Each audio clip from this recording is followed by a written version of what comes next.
যে ব্যক্তির পায়ের আওয়াজ জান্নাতে নবী করিম সাল্লাল্লাহু আলাইহি সাল্লাম নিজেই শুনেছেন, সে ব্যক্তির নাম কি এবং সে কি আমলই বা করেছে যার কারণে মহান আল্লাহ তাআলা নবীজির আগে তার পায়ের শব্দ নবীজিকে শুনিয়েছেন।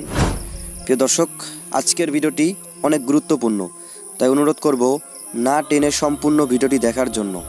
আসসালামু আলাইকুম ওয়া রাহমাতুল্লাহ। সহজ পথে আপনাদের স্বাগতম। পরকালে বিশ্বাসী যে কোনো বান্দার জন্য জান্নাতের সুসংবাদের চেয়ে বড় প্রাপ্তি আর কিছুই হতে পারে না।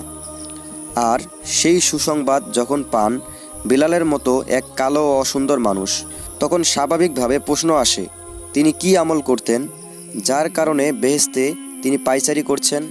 প্রিয় দর্শক, তার পূর্বে জানার বিষয় হলো বিলাল কে এবং তার জন্ম কোথায় এবং সে কি কাজ করতেন। হযরত বিলাল রাদিয়াল্লাহু তাআলা আনহু ছিলেন আফ্রিকার ইথিওপিয়ান হাবশা বংশোদ্ভূত অসহায় একজন কৃতদাস। তার মালিক ছিল উমাইয়া ইবনে খালফ। হযরত বিলাল রাদিয়াল্লাহু তাআলা আনহু প্রথম ইসলাম গ্রহণকারীদের একজন এবং মসজিদে নববীর মুয়াজ্জিন।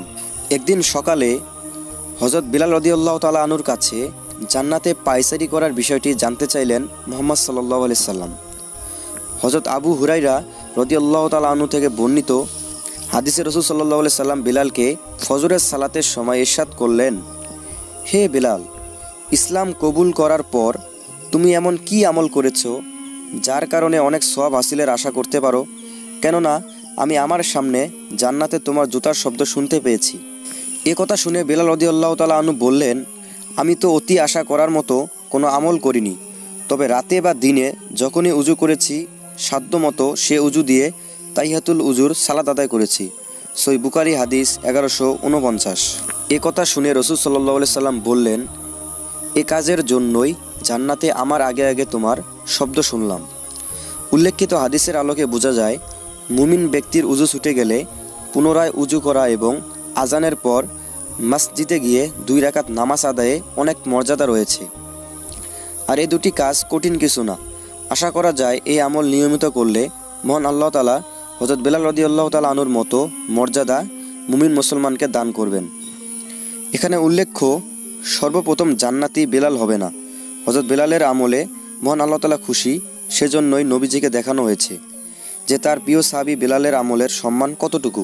কিন্তু চিরসুখের ও অনিঃশেষ শান্তির আধার জান্নাতের প্রবেশকারীদের সর্বপ্রথম যিনি লাভ করবেন তিনি হলেন সর্বশ্রেষ্ঠ ও সর্বশেষ নবী হযরত মুহাম্মদ সাল্লাল্লাহু আলাইহি ওয়াসাল্লাম। প্রিয় বন্ধুরা, ভিডিওটি ভালো লাগলে অবশ্যই একটি লাইক দিবেন। আর এরকম ইসলামিক নিত্য নতুন ভিডিও পেতে আমাদের এই ছোট্ট চ্যানেলটি সাবস্ক্রাইব করে সাথেই থাকবেন ইনশাআল্লাহ।